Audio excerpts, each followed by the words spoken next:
Today, I have a case study from a subscriber who went from being cheated on to finding new love.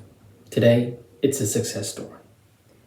As we go through his email, you are all going to see the exact steps he took to heal, learn more about relationships, and find a much better woman. Of course, we're going to keep his identity private and I'm going to refer to him as Jimmy. But before we start, let me just say for all of you who are new, welcome to the channel. My name is Christian and I teach men to master relationships righteously. If you'd like to learn more about what I teach, the links are in the description to my website and my free community. And if you have a success story like Jimmy here, or any other type of experience related to relationships that you think my viewers would benefit from, my email is also in the description. Write it out clear and cut, and if I deem it fit and suitable, I will make a video on it. With that said, let's begin with Jimmy's email. He starts off by saying, "Hi Christian, thank you for uploading your videos on YouTube. I utilized your videos and found them really helpful during a really tough time when my ex-girlfriend of 5 years monkey branched. The betrayal occurred during 2020 when I was 26 and she was 25.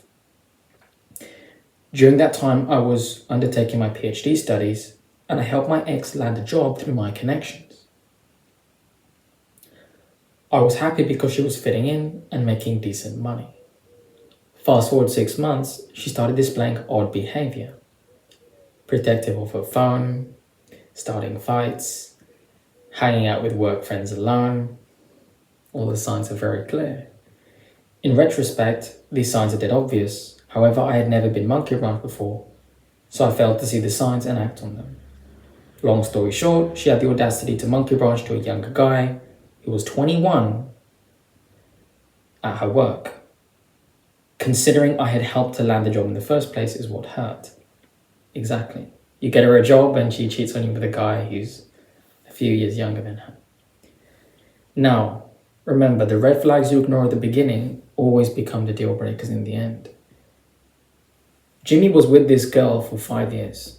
I'm sure if you ask him, he would give you more details on other things he must have seen looking back.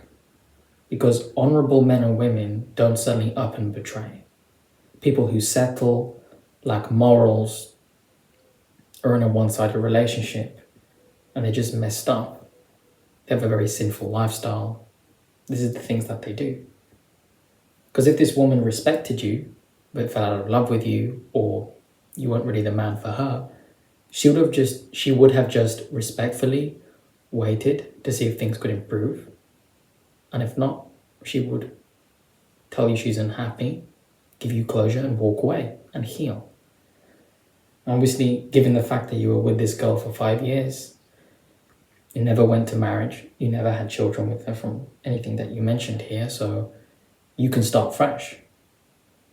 But a word of wisdom for Jimmy and for those of you watching, you shouldn't be in a 5-year relationship as boyfriend-girlfriend. By that point, you should be married. It doesn't take 5 years to figure out if you're going to commit to someone. It takes months, maybe a year tops to figure that out for the average person. Once you go past a year, year and a half, you should be engaged and then married. 2 years at most. Unless you're watching this and you're a couple in high school and you're both 16, 17, I get it, give it a couple more years. But for the people who are in their 20s and you've been together for a few years, if you're in a relationship for years and it's not leading to marriage, it's going to fail. And a lot of people convince themselves, we add more time on, we get a mortgage, we move in, we save more money, then we'll eventually get married. It doesn't work that way. You marry for the other person. You both want to commit to each other. It does not take years to figure that out. So obviously, Jimmy had a big knowledge gap regarding relationships. Hence why he was in a 5-year relationship that never led to marriage.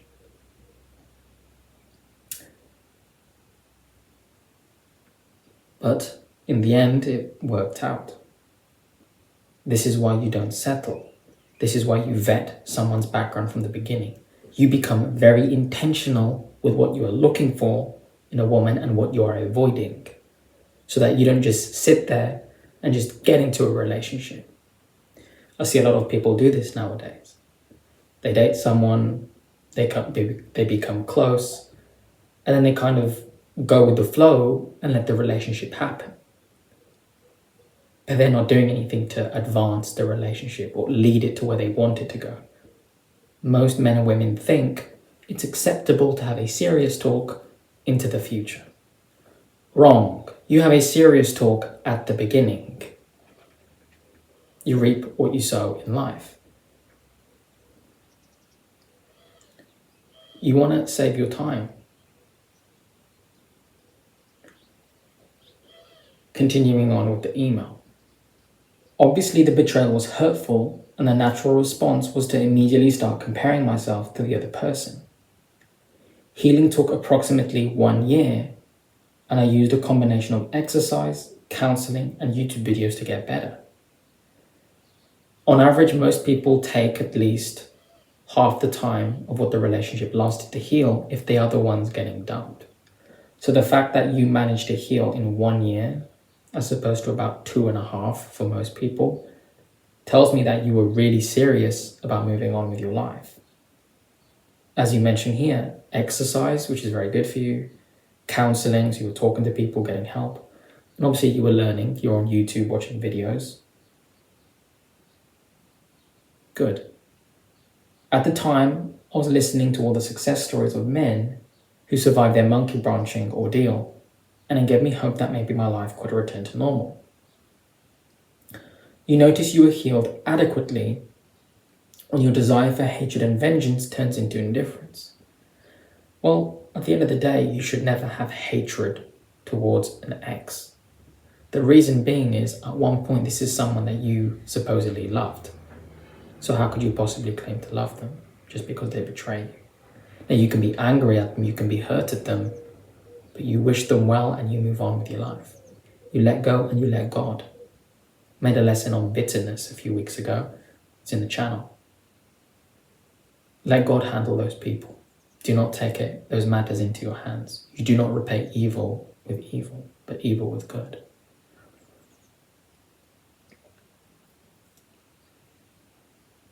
But at the end of the day, your healing made you feel indifferent towards it, so you were okay to move forward.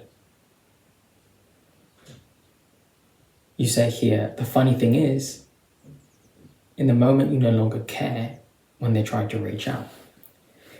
In other words, her mother tried to reach out to my parents. A word of caution to other listeners is that videos related to the red pill and the manosphere can really exploit you during your time of weakness and fill you with hatred towards women altogether. These videos actually postponed my healing and made me worse. How about that? I made a video recently on debunking the manosphere. I'll put a link at the end. It will pop up on the screen and in the description for those interested who haven't seen it yet. And this is why you want to be so careful of what you watch, what you listen to, what you read, who you talk to.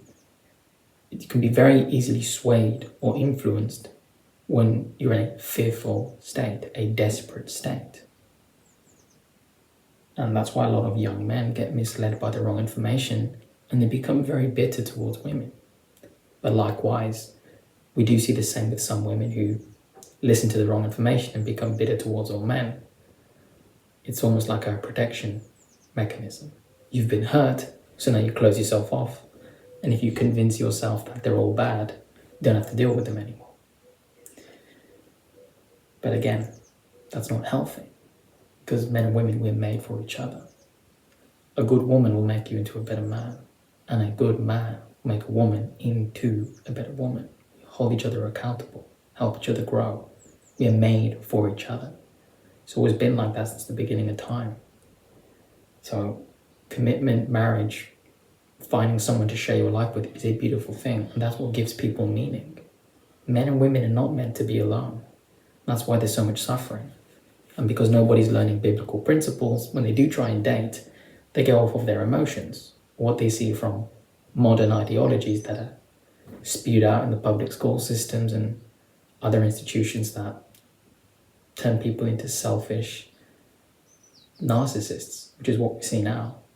Everybody's out for themselves. So when they want a relationship, they want it for themselves. They don't want to give. They don't want to serve. They don't want to love. They want to take, use, and make themselves look better. And that's never going to work out that way. So it's very interesting how he mentioned that red pill videos made him worse. For you younger guys, watch out with that. Continuing on, he says, through your videos, Christian, I learned the type of questions that men need to ask women prior to committing to a relationship. Well, I actually go much deeper into this in a specific video I also made a while back, a few months back. It will pop up at the end of the video for anybody interested. Or you can Google it, 10 questions to ask a woman before a first date. Number 1, he says, these are the questions he personally used to screen out women. What is her relationship with her father like? He said, my previous ex-girlfriend had an absent father who left their mother to start another family with.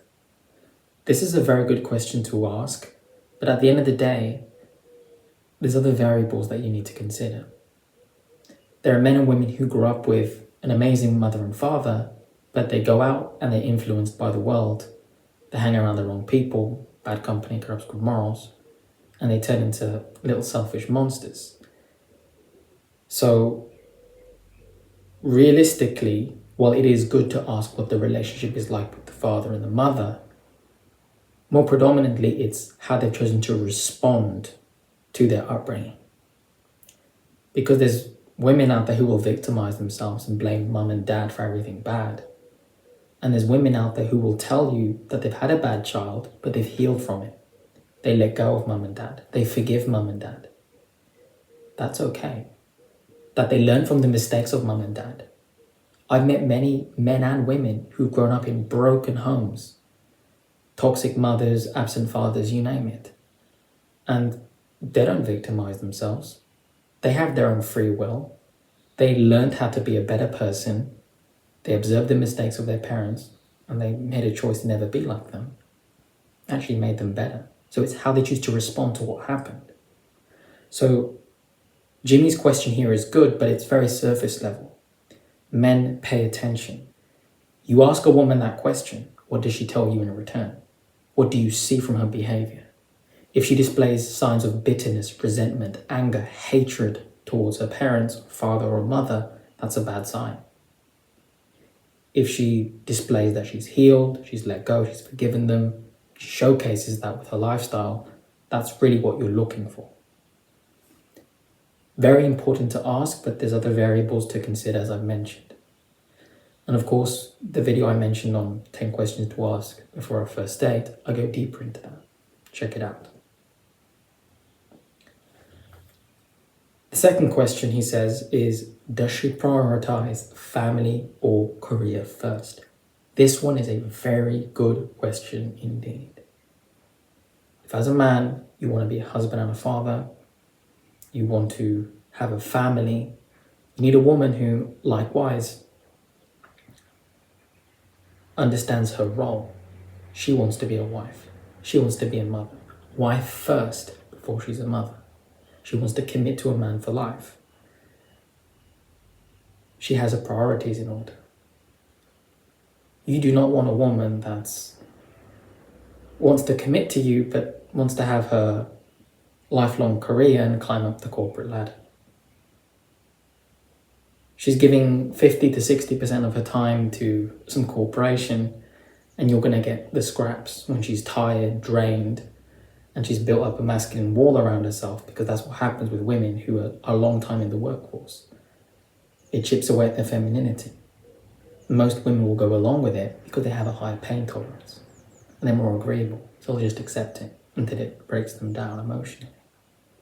You do not want a woman that's fallen into that path. You want a girl, as Jimmy says, that prioritizes family. She wants to have children. She wants to be a wife and a mother. She wants to be at home. She wants to support and assist you. Genesis 2:18 says, It's not good that a man should be alone. I will make a helpmeet suitable for him. A good woman will live within your means as a man. A woman's career really is to support her husband, to assist and serve her husband, help her husband in his career, help her husband in his business. It's not to say if you are watching this and you're a young couple, you don't have a lot of money yet, and your girlfriend is working a little bit, there's nothing wrong with that. But it's what is she working in? Is she working in a role that keeps her feminine? Is she working maybe with children? Is she helping the sick, the elderly? Is she in a nurturing or caring, assistive role? That's good. But if your woman is in a masculine role, she's in the public spotlight, she's in a business-oriented role, a managerial role, an authoritarian role, whereas leadership, she's going to be very masculine. That's going to do a lot of damage to your relationship and to her femininity. So that is a very, very important, as Jimmy says, that you find a woman who prioritizes family over career. It's not your job to turn her into a wife. You should already present yourself as a husband. She should present herself as wife material too. And a woman that wants to be a wife and dates to marry, she has her priorities in order. Does she value family or does she value career? Very good one.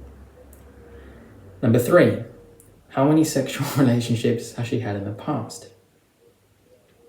He says in brackets, this cannot be asked directly if it can be determined through her behavior. To that I would say, Jimmy, I do disagree. You can and you should ask directly. I always do it to women. I did that with my woman. The first thing I asked on day 1, you ask about the body count, you ask about the past. Most people, unfortunately, do not change. Unless they are saved through Christ, then they become washed anew. But past mistakes are still past mistakes. Past choices are still past choices. And it gives you insight to who someone is. If somebody is a cocaine addict and they come to Christ and they've been abusing cocaine for 10 years, even though they're saved, there's still consequences for their sin in their body. The body and the mind is going to suffer because of the abuse that they put it through, from the substance that they took. A woman, she can come to Christ, absolutely.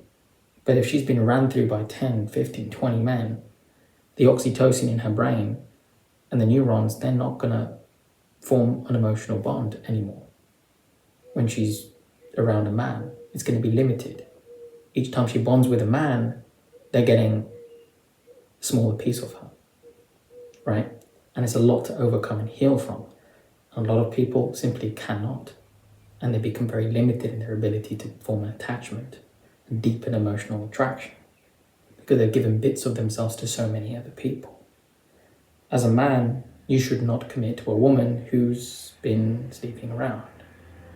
You'd think less of your mother if she did that, and you'd think less of your daughter or your sister if she did that, and you'd want to protect them from even living that way in the first place. So why would you commit to a woman who's done that to herself? You want a woman that values chastity, values her purity, does not give her body out to every man. A mistake is a couple times, 2, 3, maybe 4, depending on the age, right? But the younger she is, she should be more cautious, more careful. You reap what you sow in life. And you want to make sure that a woman has a low body count, that she's presentable to you as a wife. Sexual loyalty is important. Now, of course, some people can lie about this, but when you ask the question, they either tell you directly and it adds up to their lifestyle. They tell you it's none of your business and they get defensive, by which you know the answer, what it's going to be.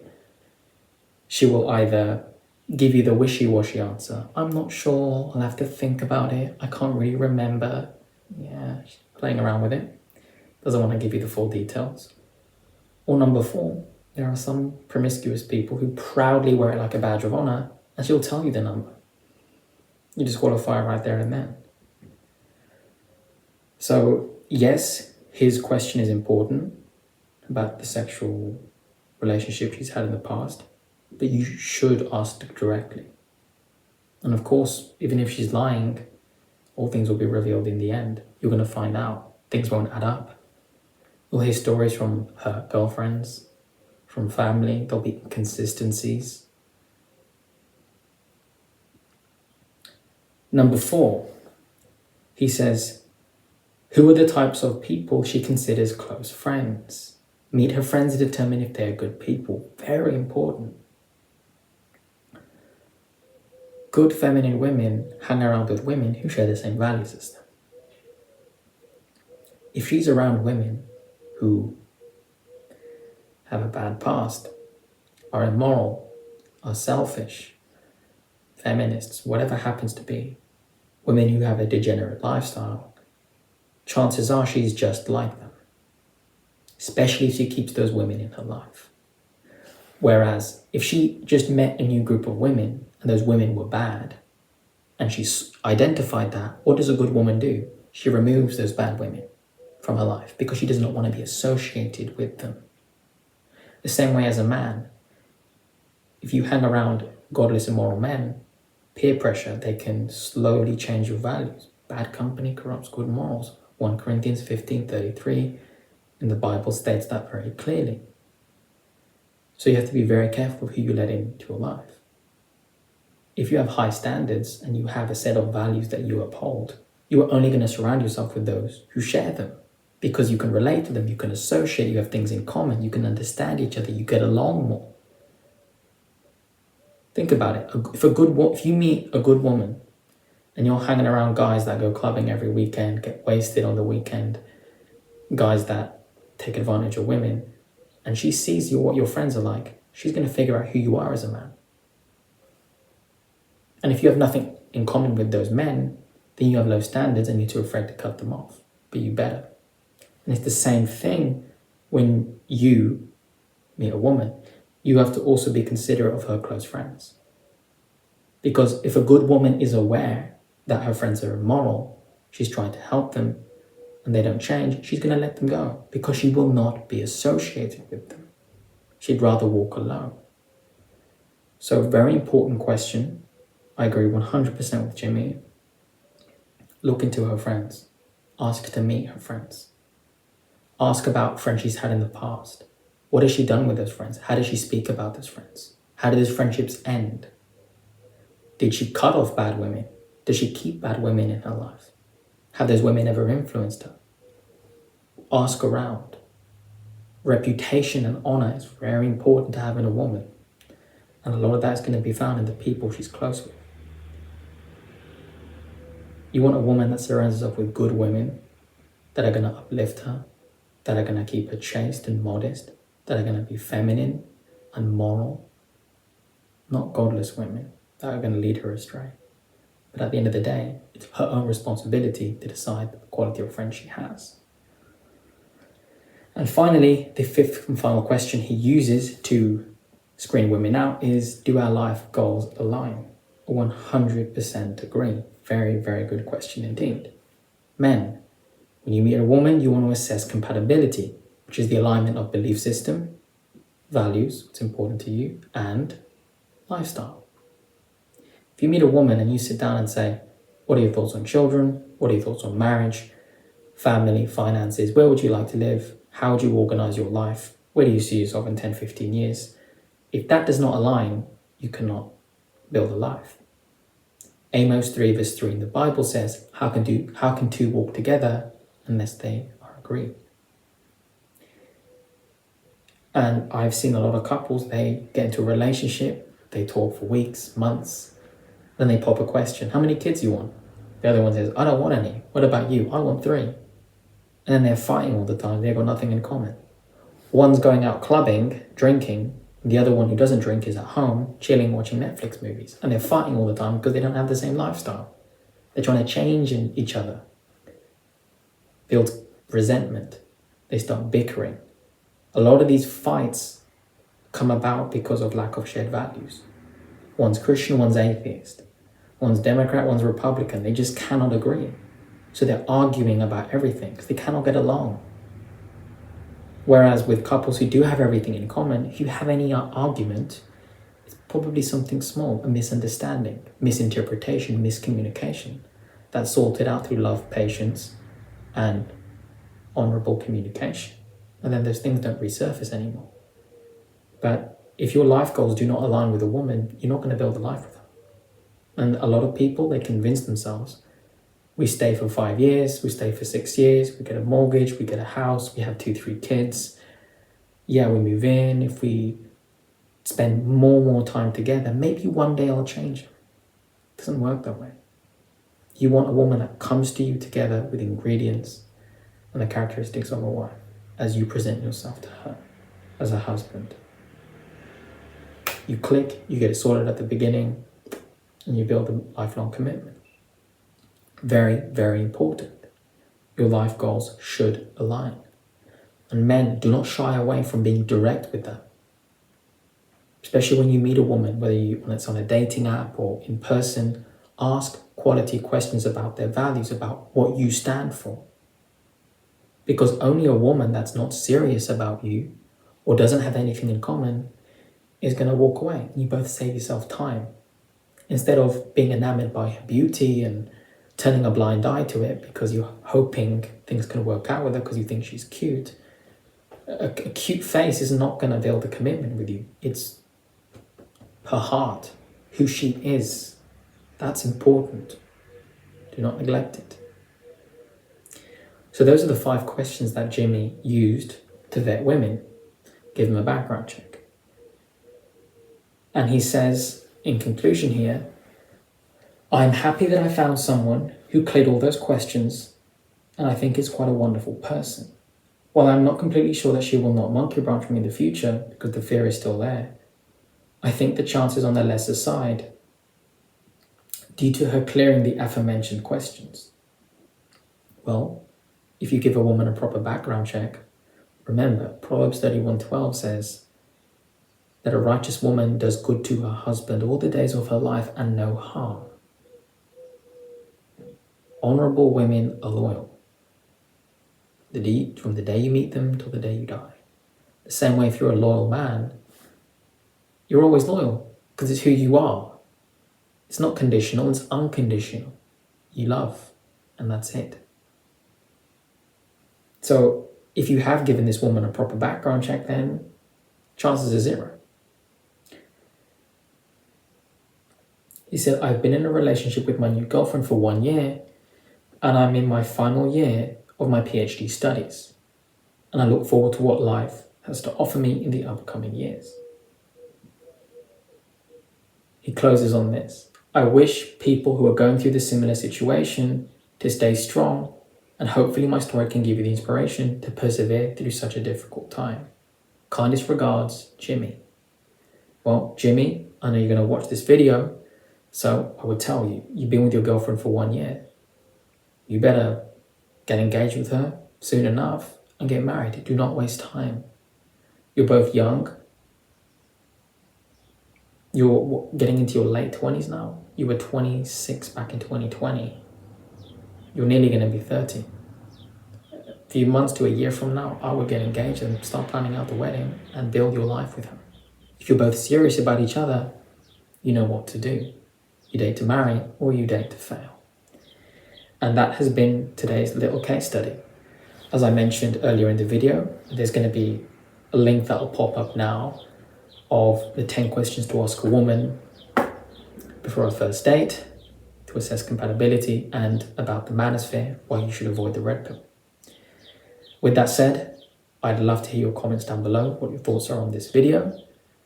And with that said, hope you'll have a wonderful day. God bless all of you and your families, and I'll see you all in the next one.